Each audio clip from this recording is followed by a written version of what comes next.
Good afternoon, everyone. We are Group 10, and the company that we've decided to present on today is Seoul Metro. Seoul Metro is one of the two major operators of Seoul Metropolitan Subway, the metropolitan railway system in Seoul. It is a municipal-owned corporation owned by Seoul Metropolitan Government. On September 30, 2019, Korea's Board of Audit and Inspection disclosed that Seoul Metro had adjusted downward the interview scores of female applicants in a 2016 recruitment round for trained inspectors and operators.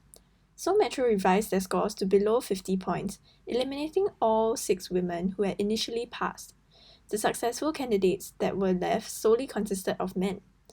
Seoul Metro's reasoning was that the job of a trained inspector and operator was one that women couldn't take on. The key players that we have identified that have contributed to this incident are the employees of Seoul Metro, Seoul Metropolitan Government, and South Korea's society. To analyze the reasons behind this incident, we have come up with 2 reasons: country culture and company culture. South Korea is a high masculinity society, scoring 0.058 on the Gender Inequality Index, which makes it 10th in the world and 1st in Asia for gender inequality. A high masculinity rating means that the culture has separate roles for men and women, with men dominating the society. Despite being the 10th largest economy in the world, South Korea has one of the world's thickest glass ceilings for women. Furthermore, punitive measures are merely tokenism.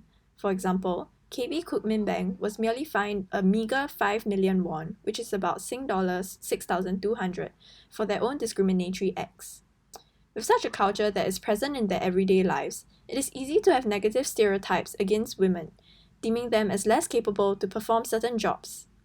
Furthermore, gender inequality also becomes a small price to pay, which will further entrench this mindset.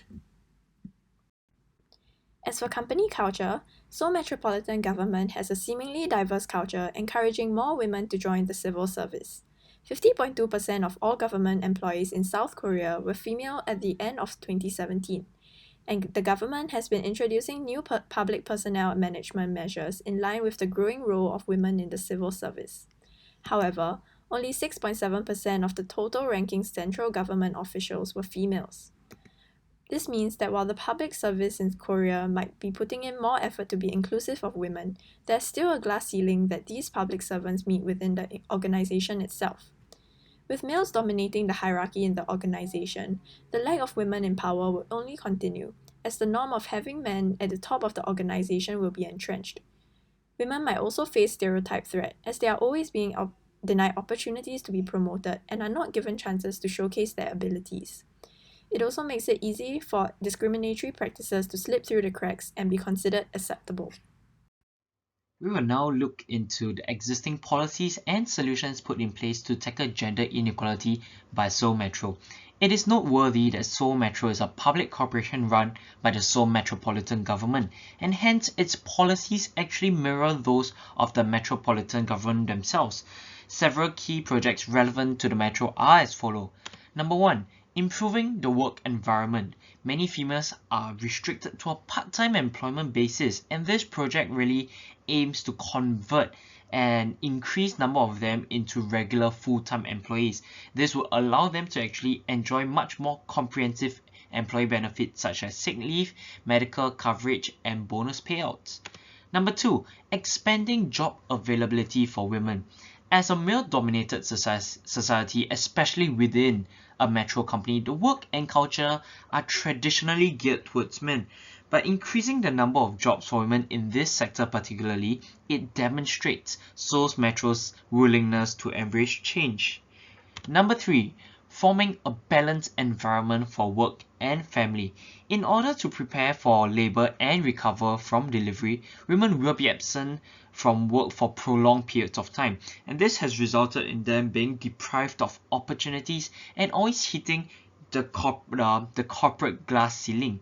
By introducing a flexible work hour system, women can work from comforts of their home while nursing their health, while caring for their children and preparing for labor, and etc. Furthermore, efforts have been stepped up to help women ease back into work after pregnancy. Moreover, The Seoul Metropolitan Government has come up with a framework ordinance for gender equality to promote gender equality itself. So this can be done through eliminating gender discrimination, promoting rights of females, and increasing their social participation as a whole. So some of the aspects that the government is working on to combat the issue at hand include gender equality promotion policies. So this really demonstrates the government's commitment towards pushing out more policies to help combat discrimination. The idea is to achieve gender equality in employment by improving on recruitment practices, providing education and training, and balanced salaries. Apart from that, it looks at changing the mindset that women are birthing machines by preventing their career interruption when they go into labor, as well as aiding in their re-employment afterwards. Also, they look towards the improvement of the effectiveness of gender equality policies, because to date many policies have been ineffective and at times even an act of tokenism. As such, the government plans to really conduct detailed assessments and analysis of policy impacts in order to churn out more effective policies that will actually work in the future. Apart from that, they are also looking at creating a gender equality fund.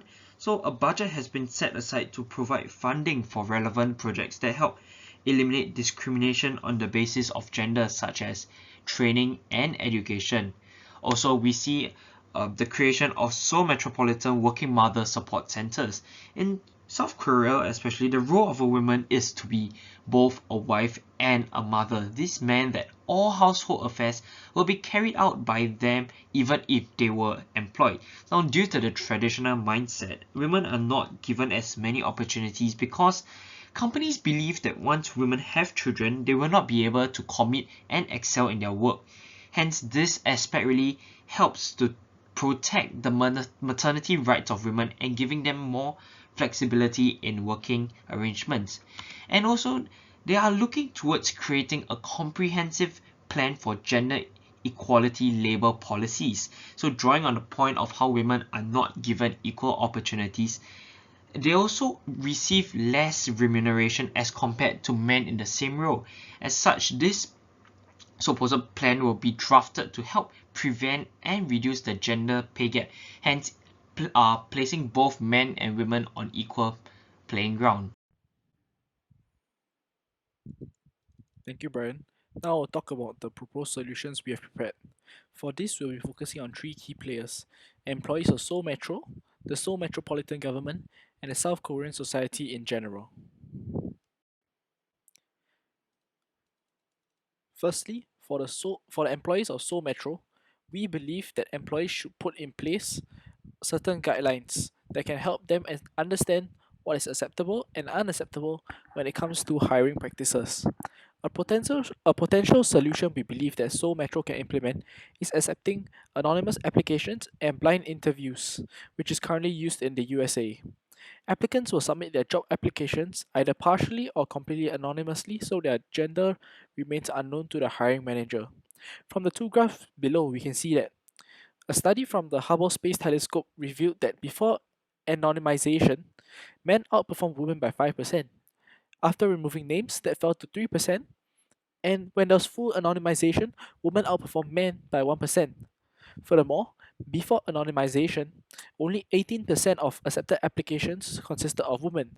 This rose to 23% after their first names were removed and up to 30% when fully anonymized. Thus, by adopting these practices, Seoul Metro might be able to improve their gender discrimination problem as seen in the USA. Next, we'll move on to the Seoul Metropolitan Government.